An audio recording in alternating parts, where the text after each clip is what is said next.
tetap yayasan gitu. Ada juga sih kalau yang dari Kemenaknya juga ada dia jadi ditugaskan di sini karena dia PNS misalnya gitu.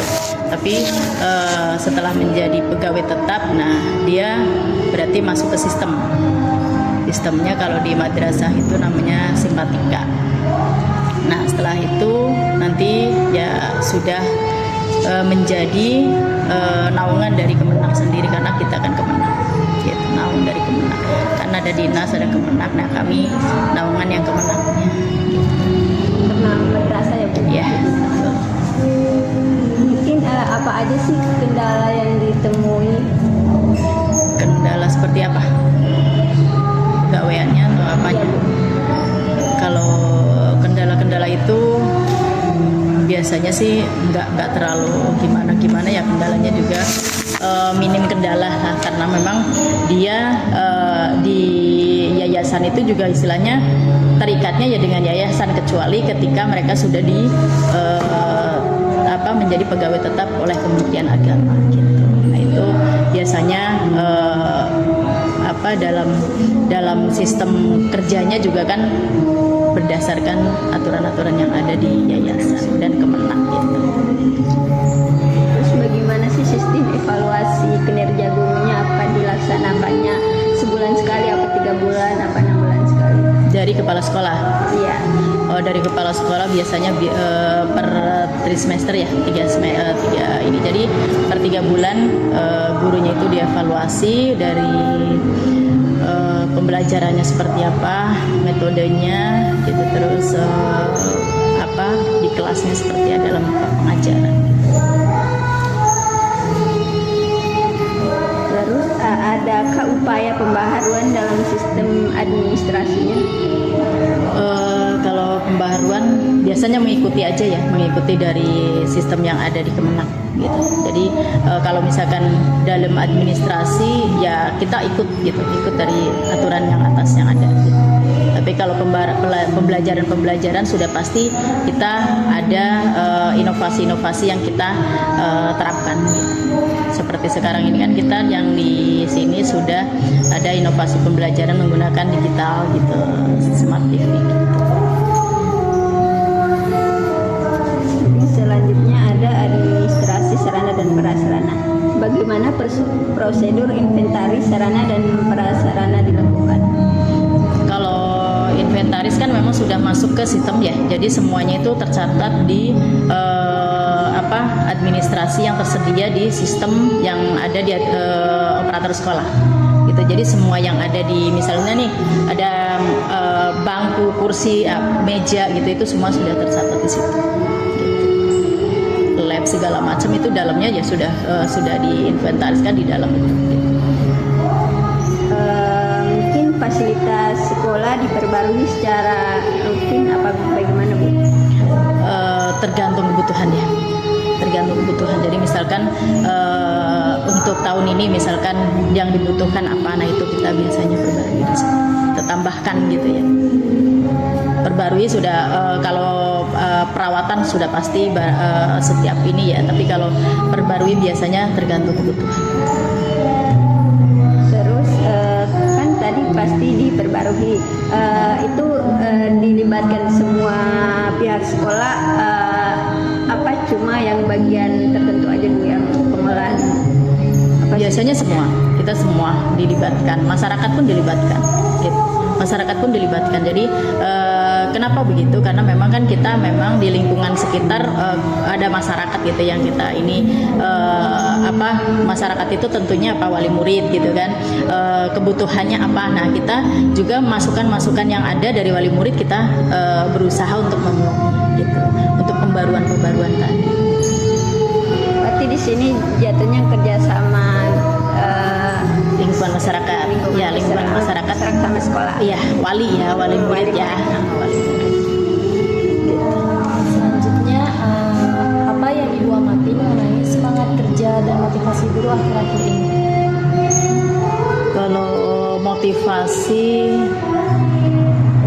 biasanya motivasi yang paling utama adalah karena kita kan swasta ya, sudah pasti bagaimana ketika muridnya banyak, nah itu menjadi motivasi untuk gurunya kan, karena kalau di madrasah jadi dari jumlah siswa itu dia akan berpengaruh terhadap gurunya gitu. Jadi ketika guru yang sudah menjadi guru tetap di Kemenak gitu ya, bukan guru tetap di sini ya, guru tetap di Kemenak itu akan berpengaruh, misalkan guru tetap Kemenak itu adalah PNS atau sertifikasi, nah itu akan berpengaruh terhadap jumlah siswa. Ketika jumlah siswa di bawah itu, di bawah dari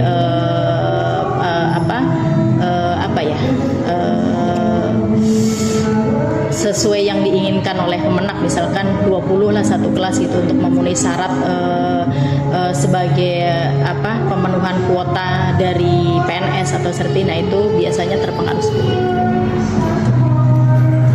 Dan bagaimana hubungan antar guru dan staf di sekolah? Oke, kalau hubungan sangat baik ya, hubungan sangat baik. Saling memberikan informasi, saling membantu gitu ya. Jadi nggak ada batasan apa-apa sih kalau misalkan PNS, nggak ada batasan. Berarti membangun kerjasama tim ya Ibu.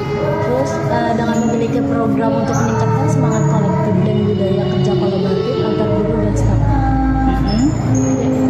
Ya, sudah pastinya karena kita ya kekeluargaan saja gitu. Kerjasama tim. Ya, kekeluargaan. Ada apapun misalkan RPP atau segala macam, itu semuanya ya saling berbagi, gitu, saling bekerja sama. Selanjutnya itu ada pendekatan kepemimpinan yang Ibu terapkan dalam menghadapi penurunan semangat guru? Kalau pendekatan ya kita biasanya pendekatannya itu saling sharing aja. Saling sharing, misalkan beberapa minggu sekali atau sebulan sekali biasanya kita ngumpul, ngobrol, sharing apa kekurangan dan lain-lainnya gitu, dan saya juga berusaha untuk menjadi mereka gitu Bu. Saya tidak seperti saya kepala sekolah enggak. Saya selalu menjadi ini aja, bareng-bareng aja gitu. Saya nggak memisahkan diri saya kepala sekolah atau enggak. Karena saya juga memang kebanyakan juga di luar gitu. Kalau di sini jadi ketika tugas saja itu banyak tugas di luar gitu.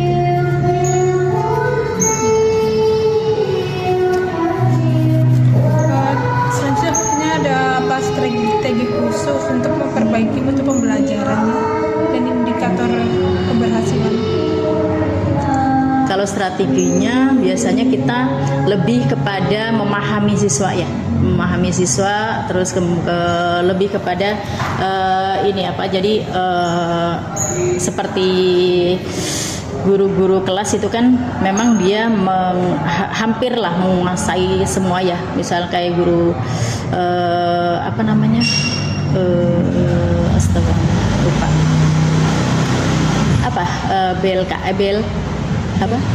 guru apa? BK. Ya BK. Jadi guru BK ya hampir. Jadi guru kelas itu hampir sama seperti BK karena dia hampir menguasai semuanya, dan kita lebih kepada bagaimana kita memahami siswa dalam kegiatan belajar. Jadi tidak membedakan mana siswa ini, enggak membedakan, hampir semuanya sama. Bahkan mungkin teman-teman ada yang lihat, mungkin kemarin pas masuk kelas ada siswa yang kurang, ada siswa yang ini kan, udah pasti kan teman-teman juga tahu ya. Nah itu jadi kita sebagai guru itu ya jadi lebih kepada mendekatkan diri ke mereka, Siswanya. lebih kepada siswa. Berarti guru kelas itu sangat berperan penting ya ke siswanya. Betul, sangat berperan. Jadi tidak ada guru BK ya, bahkan tidak ada guru BK, tapi memang guru kelas itu sudah semuanya mereka paham gitu. Baik Ibu, dari pertanyaan supervisi, bagaimana untuk menilai efektivitas indikator keberhasilan dari program supervisi di sekolah itu bagaimana?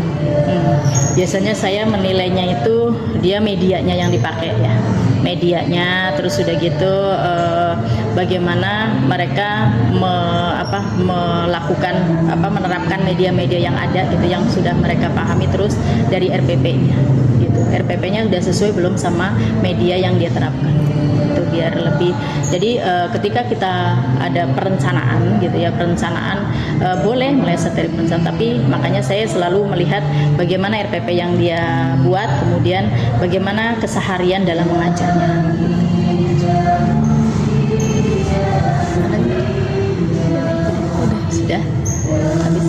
Ya, mungkin itu aja Bu.